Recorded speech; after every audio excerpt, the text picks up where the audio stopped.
Hey guys, Pratima here. So Samsung recently took the wraps off of the Galaxy S22 series, and frankly, the regular S22 and S22 Plus are a safe bet, yes, but they're nothing extraordinary.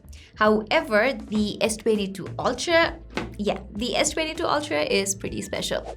With the beloved Galaxy Note brand now officially dead and done for, it's up to the Ultra to carry on that Note legacy while trying to carve its own identity in the process. That sharp, boxy design that most people know and love is back in the S22 Ultra, and so is the S Pen in its natural habitat. But the reason this phone has that extra special sauce, at least in the South Asian markets like Nepal and India, is that Samsung is shipping the Snapdragon variant this time around. And like everyone else, I had some big expectations with the new Exynos 2200, but you know that the early impressions and reviews do not look very inspiring. But that's not what we're discussing today. Instead, I will be comparing the S22 Ultra with Snapdragon 8 Gen 1 against the iPhone 13 Pro Max in the gaming arena. Here, despite the last-gen ARM version 8 architecture, Apple's A15 Bionic has been a proven performer. On the other hand, we're already quite familiar with the overheating and thermal throttling issues with the 8 Gen 1. To make matters even worse, Samsung has admitted to throttling the performance of over 10,000 apps with Samsung's game optimizing service, which includes everything from YouTube, Snapchat, Spotify to games like Genshin Impact. Benchmarking apps don't appear in the list though. Geekbench has swiftly acknowledged this discovery by delisting the last 4 generations of Samsung's flagship phones on its platform. In response, Samsung has promised a software update that will let users back in the driver's seat to crank up the performance as they see fit.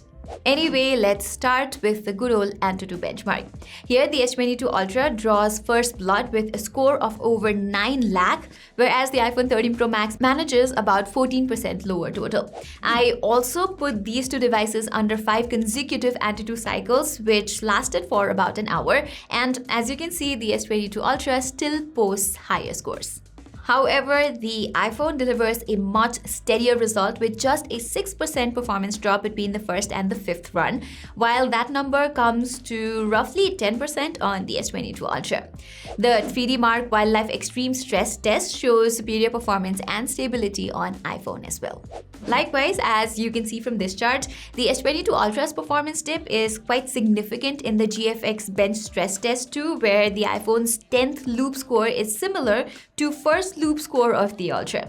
Then again, I found the surface temperature on both these phones to be quite identical. But benchmarks could be deceiving after all. So let's see how these phones fare in terms of gaming performance, starting with Genshin Impact. For a fair comparison, I kept both the phones in the same settings under every parameter. At highest graphics quality with 60 FPS on and motion blur turned off, the S22 Ultra kicks off to a decent 50 to 55 FPS average for the first 5 minutes into the game with 96% stability. During this period, thankfully, the phone does not get that hot either, and the CPU and GPU usage hovers around 75% mark only. Yet, after 20 minutes or so, the frame drop is quite significant on the S22 Ultra, since the average FPS falls by a whopping 35% to just 35 to 40 FPS. The iPhone 13 Pro Max, on the other hand, delivers a more stable 55 to 60 FPS gameplay in the first 5 minutes, while settling to 45 to 50 FPS after 20 minutes. At this point, I logged the Ultra's peak surface temperature at 39 and 36 degrees Celsius on the front and back of the phone respectively, which is surprisingly better than what I was expecting, to be honest. Looks like Samsung's redesigned cooling system for the S22 Ultra works its magic just fine. To compare, the iPhone was slightly hotter in this instance. But the bigger thing to understand here is where the heat is localized on these phones. For instance, the iPhone mostly dissipates heat on the 1/3 portion of the phone near the camera module, while the rest of the chassis remains comfortably cool enough. On the contrary, the S22 Ultra is warm throughout the chassis, with the upper 2/3 portion getting considerably hot. So you might want to lower down the graphics for better thermals, especially in games like Genshin Impact. Here, bringing it down a notch to high graphics, the S22 Ultra maintains a comparatively steadier result with around 50 FPS average throughout the gameplay. But the superiority of iPhone's A15 Bionic chipset is quite clear, as it gives a steady 58 to 60 FPS in the first 10 minutes of the game, while being subject to minor negligible frame drops a few minutes later. On to some relatively less demanding games. PUBG Mobile plays without any trouble under Ultra HD graphics and ultra frame rates on the S22 Ultra. I got a stable 40 FPS with practically zero frame drops even after 30 minutes into the game, and the phone did not get that hot either. For an even smoother gaming experience, switching to HDR graphics and extreme frame rates results in a steady 60 FPS gameplay. The iPhone 13 Pro Max manages a similar result at both settings, but surprisingly enough, it even jumps to the 50 FPS mark every now and then at ultra frame rates. Call of Duty is also a smooth 60 FPS sailing on either phone at the highest settings. This game does not quite bother the S22 Ultra Snapdragon 8 Gen 1 as well, since the CPU and GPU usage here never climbed above 60 and 48%. It's the same with the iPhone 2, where the average CPU and GPU usage hover near 50% only.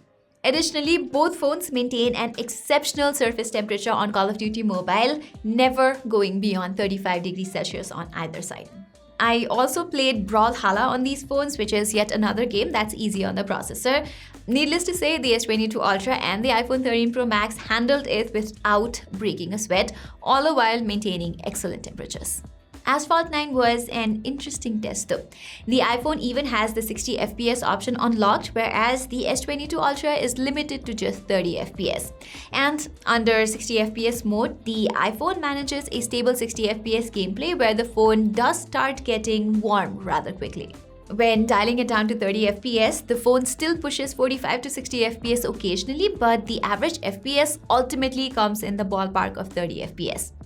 Likewise, the S22 Ultra also gives a steady 30 FPS, but I really wish Samsung had worked with the developers to enable 60 FPS gameplay on its latest flagship device.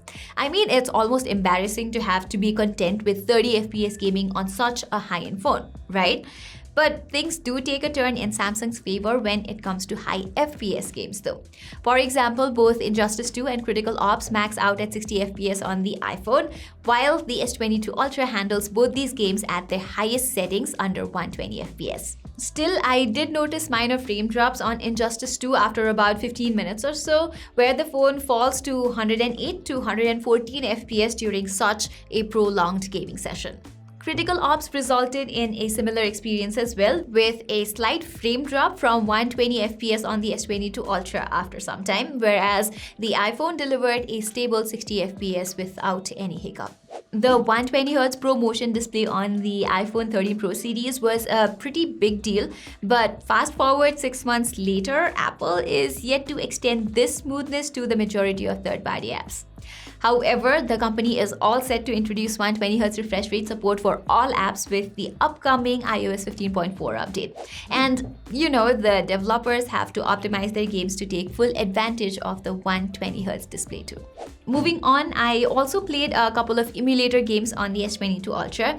I wanted to try it out on the iPhone 13 Pro Max as well, but I could not find any emulator on the App Store. And the ones that could work either needed a jailbroken device or had to be installed from a third-party app store like AllStore. But for privacy and security reasons, I opted out of both options. As for the S22 Ultra, I used the PPSSPP emulator to play God of War, Ghost of Sparta, and Tekken 6. Keeping the render resolution at 4x, I enjoyed a smooth 60 FPS on both games. The phone is subject to some jitters under a heavy attack sequence or when there are multiple NPCs on God of War though. Looking at the frame rate chart, you can see the game dip to as low as 48 FPS. On the other hand, Tekken 6 renders a steady 60 FPS gameplay without any trouble. After 30 minutes of gaming, the S22 Ultra's surface temperature clocked at just 33 degrees Celsius, which is all the more commendable. So, wrapping it all up, I guess it's plain as day that the iPhone 13 Pro Max is still superior to the Galaxy S22 Ultra when it comes to gaming. From better FPS stability to cooler temperatures, the iPhone wins this battle quite comfortably, especially in terms of resource-heavy games like Genshin Impact. Although the S22 Ultra could eke out higher FPS once the fix for GOS performance throttling arrives, but the laws of physics are still against Samsung's odds since higher performance requires more power, which means more heat. And ultimately, the phone is bound to throttle performance if the cooling solution is not well equipped to handle all the heat. Literally. Let me remind you that all our tests have been conducted during this favorable chilly weather, and things could easily go downhill come summertime. Besides excessive heat, using up more power also means faster battery drain. So, what are the broader findings from this test, you ask? Well, instead of gunning for sheer performance, Qualcomm and Samsung should have prioritized power efficiency like Apple did with the A15 Bionic. This also points towards worse performance yield and heating issues in Samsung's 4nm Nord, which has prompted Qualcomm to shift to TSMC's 4nm Nord for 8 Gen 1 successor. And like I mentioned earlier, the Exynos 2200, despite all the AMD partnership hype, has pretty much been a no-show either. At this rate, the performance gap between the latest Android and iOS smartphones will only get wider if chip makers cannot keep up with Apple. And that's ultimately bad for the end consumers, especially Android consumers, that is. So guys, that was all for this video. If you liked it, don't forget to give it a thumbs up. And while you're there, don't forget to subscribe to our channel and hit that bell icon. Till then, I'm Pratima, and I will see you in my next one.